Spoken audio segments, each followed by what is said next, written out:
Let me look into my crystal ball.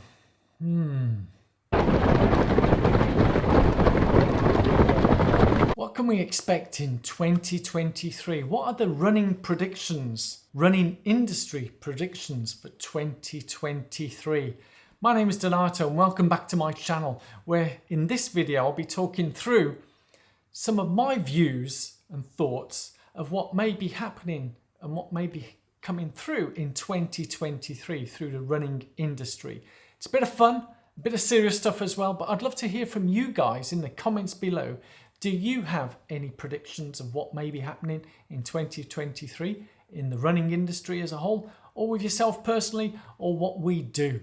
Yeah, I'd love to hear from you in the comments below, but be sure to give this video a thumbs up, subscribe and hit that alarm bell so you don't miss any future videos coming out through 2023, and you can join in with me and we can have a bit of a giggle. Did these predictions come right, or were they a load of Yes, without further ado, let's crack on to, did I say it's the 3 key predictions that I see will be happening through 2023?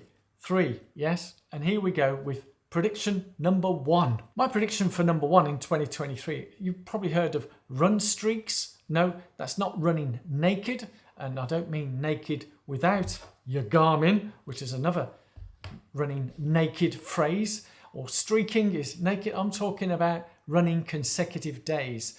Red, run every day. Yeah, now certainly for January, there's a red January to kickstart the year for people, which is fantastic. Personally, I don't run every day. Whilst I may have run every day for a number of weeks, I didn't run every day throughout this year of 2022, and I don't plan on doing it for 2023. But I do make a prediction it's going to become a bit more of a thing. There's going to be people where they're going to be getting big run streak numbers and they're going to make a big deal of it, and why not? You know, if that's what they want to do. Personally, I think, yeah, if that's what you want to do, I think in terms of the Institute, if there is such a word, the Institute of Runstreaks, and the rules, because there are rules, you can't just do whatever you want. It's a minimum 1 mile and you can walk it. There is no pace limit, slow speed, there's no fast speeds, there's no distances, but you do have to do a minimum of 1 mile, which I've often asked the question, and I think I've asked it of John and Dawn, the 2 brooms, who interviewed a guy who's on a massive run streak and runs marathons in under 2 hours 30. So you could say maybe he's a bit of an outlier or unicorn, whatever phrases people may have. So there's always going to be exceptional people who can do these things. But for a layman like me, no, running every day. I like my rest days. Rest days are fantastic. But as I say, my prediction is there will be more people making more of that. But will it continue or will it decline? Who knows? That's what we want to see, what's going to happen for 2023. Do you have any views on run streaks? Let me know in the comments below. Prediction number 2, tech. Yes, you would have seen I've bought this new, well, it's new to me. It's not new. Otherwise, if this was the Enduro 2, it'd be nearly £1,000 worth of kit I'm holding in my hand. I can't afford £1,000 for a piece of kit. But in 2023, I predict that there'll be some form of tech takeover, because I found some features in here which wasn't on my watch of 5 years old, that I'm thinking there's so much data in here, there may be some influencers or people who might start talking about some of this data. You would have seen my video, controversial for some, in terms of race predictor on my Phoenix 5, where the race predictor was way off by not just a country mile, but like forever. So there's tech things on here which I talk about. HRV, do you know what HRV is? Heart rate variant. I think there'll be people talking about that. But again, from people who are specialists on heart rate variants, they say that these gadgets don't measure it accurately. So again, they're more of a guide, and Garmin does have the small print. It's there for guide, not as a rule. So in terms of race predictions and so on, but there's features in there. I've heard of jet lag. Have you heard of the jet lag feature? Now, who in heaven's name would need a jet lag feature on their watch? Yeah, now I know there's a lot of professional athletes on there and some people who take themselves really seriously. But yeah, jet lag does have an impact on our performance. But for me, even performing at England Masters level, do I really need to do that? I can listen to my body, surely. The prediction for me is people may become more reliant, and they'll be talking more maybe about HRV. I will be discussing these through 2023 and some of the features that are on these watches. But personally, I don't have a need for these. I've bought this for a different reason. I've not bought it for all that gear because the battery life on this is scintillating. 50 days. Woo! Yeah, I have done my review of that, but it's an amazing watch. So I bought it for that reason, not for all the little bells and whistles and gadgetry in there. I might have a look at this jet lag feature, but again, stating the obvious, if you listen to your body, you've traveled a certain distance, your body's going to be impacted. You know, for those people, do you really think you can get on a plane? Let's say you've got a marathon race and it's 10-hour time difference. So I have to fly from UK and I've got to get to, say, Vancouver in Canada, which is West Coast, or Seattle, Vancouver or Seattle, yeah. It'd be a good idea for me to go over a bit sooner than the day before, because if I go the day before, I'm going to be jet lagged, I'm going to be tired. The race time is completely different to my body cycle. That's going to impact my race. Do I need a gadget to tell me that? That's for you to decide, yeah. So we get there a bit earlier. Every one of the majors I've arrived earlier. I arrived either the Wednesday or Thursday and make it a bit of a holiday for me to try and get my body clock into that rhythm. But that's just me, yeah. Maybe some of you guys, you like this. Do we need to be reliant on it? I don't know. But certainly in 2023, I predict we'll be seeing more of this and more influencers will be talking about it because it's something new. For some people, that's their industry. They need to talk about these new features that are being added because that's their job. It's not my job, so I don't have any axe to grind or anything like that. But that's my second prediction.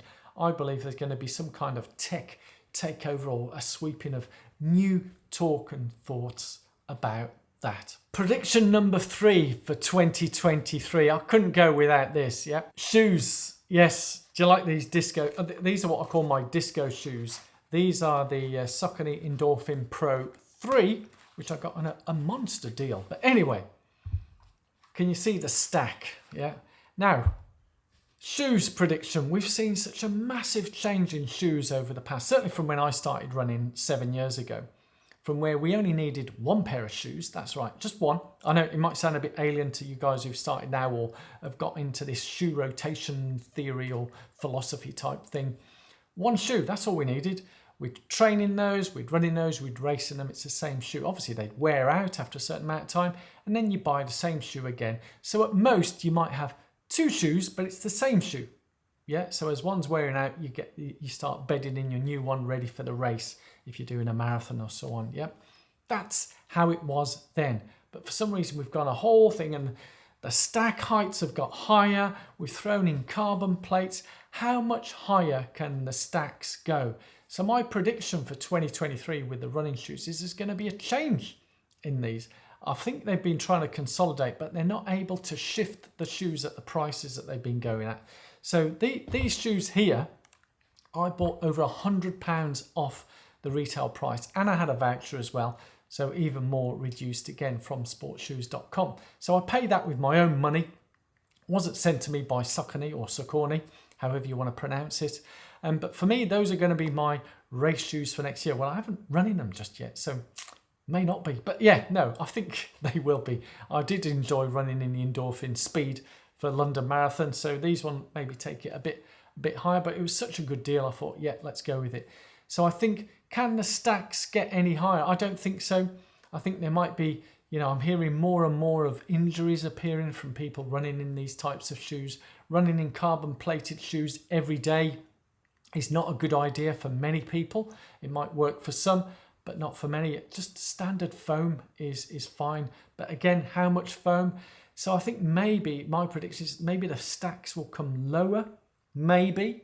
That's where I'm seeing it. I think it's already got too high and it's peaked and it needs to come back down. You would have seen that crazy Adidas shoe where it was like 50mm stack.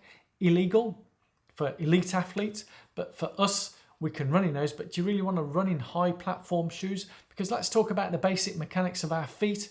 If we can't feel the road and pronate in a correct manner, then our feet are going to work in a different way.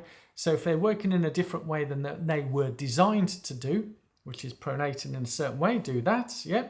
I mean, I could come up with some fancy graphics, but I think you get the gist of what I'm talking about. If the shoe is restricting that movement in some way, then it will get injured. Yeah, that's how we get injured, really.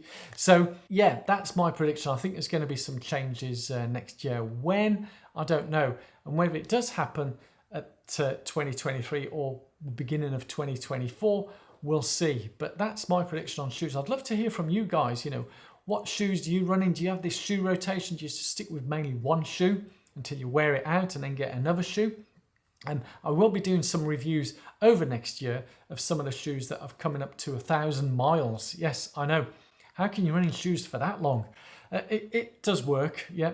So there's some things that I'll be talking about on that there. But those are my 3 predictions for 2023. Runstreaks, tech, takeover, and shoes. So yeah, the tech and the shoes, that's where it's at for next year. I look forward to seeing you in future videos. So be sure to give this video a thumbs up, subscribe, and hit that alarm bell so you don't miss any future videos coming out in this channel, where I'll be sharing with you the philosophy of train, race, pizza. Thank you all. Bye bye bye.